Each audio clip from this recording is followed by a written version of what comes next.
Halo, Bapak Ibu calon guru penggerak. Video ini akan menampilkan 6 panduan yang dapat diterapkan dalam menyusun kesepakatan kelas. Mari kita simak bersama. Izinkan murid untuk menyampaikan masalah yang dihadapi saat ia berada di kelas dan harapan kelas yang membuatnya nyaman. Hal ini bisa dilakukan secara individu, berkelompok, atau dari survei kelas. Seperti apa kelas impianmu? Ceritakan kelas impianmu. Bagaimana kondisi kelas, teman-temanmu, dan guru impianmu?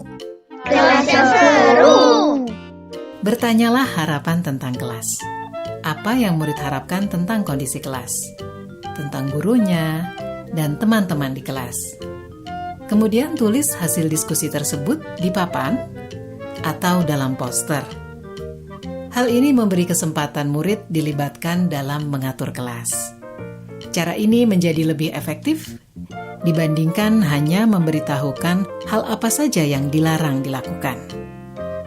Menurut kalian, apa yang harus kita semua lakukan untuk mencapai kelas impian kita?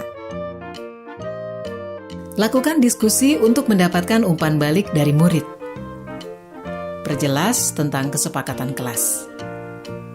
Penting jika kesepakatan kelas berisi aturan yang murid percaya dan bisa dilakukan, baik sebagai individu maupun dalam kelompok.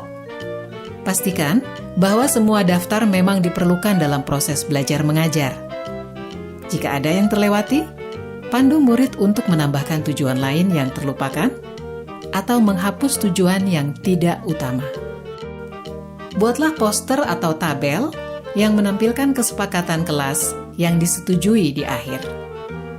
Kesepakatan kelas dibuat dapat berupa panduan tingkah laku, berupa kata yang positif. Misalnya, jangan berlari, berubah menjadi berjalan dengan hati-hati. Hindari kata jangan dan dilarang. Pada poin pertama, murid sepakat saling mendengarkan antara guru dan murid. Guru bisa menuliskan berupa gambaran tingkah laku yang diharapkan dari kesepakatan. Misalnya, kami, guru dan murid yang saling menyayangi. Buatlah penekanan pada sifat positif dalam kesepakatan kelas tersebut, yaitu saling menyayangi. Pada poin kedua, murid sepakat.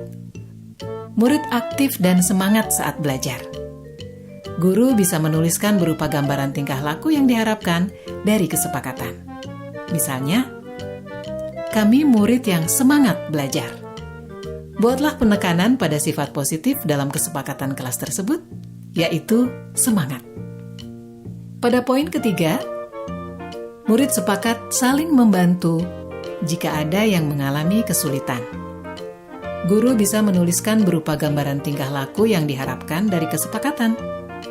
Misalnya, kami murid yang peduli dengan teman-teman. Buatlah penekanan pada sifat positif dalam kesepakatan kelas tersebut, yaitu peduli.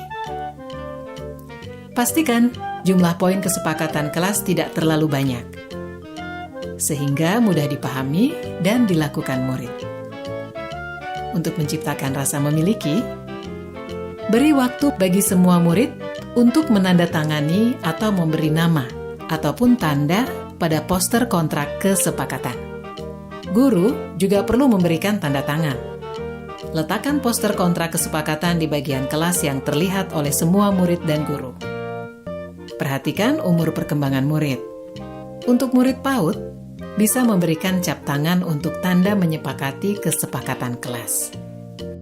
Lakukan refleksi secara rutin terkait kontrak kesepakatan kelas yang sudah disusun.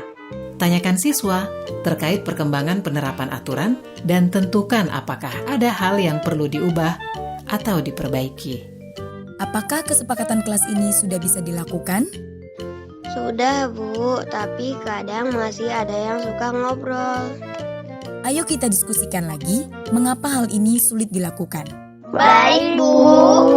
Lakukan proses ini terutama saat pertama, awal tahun ajaran baru.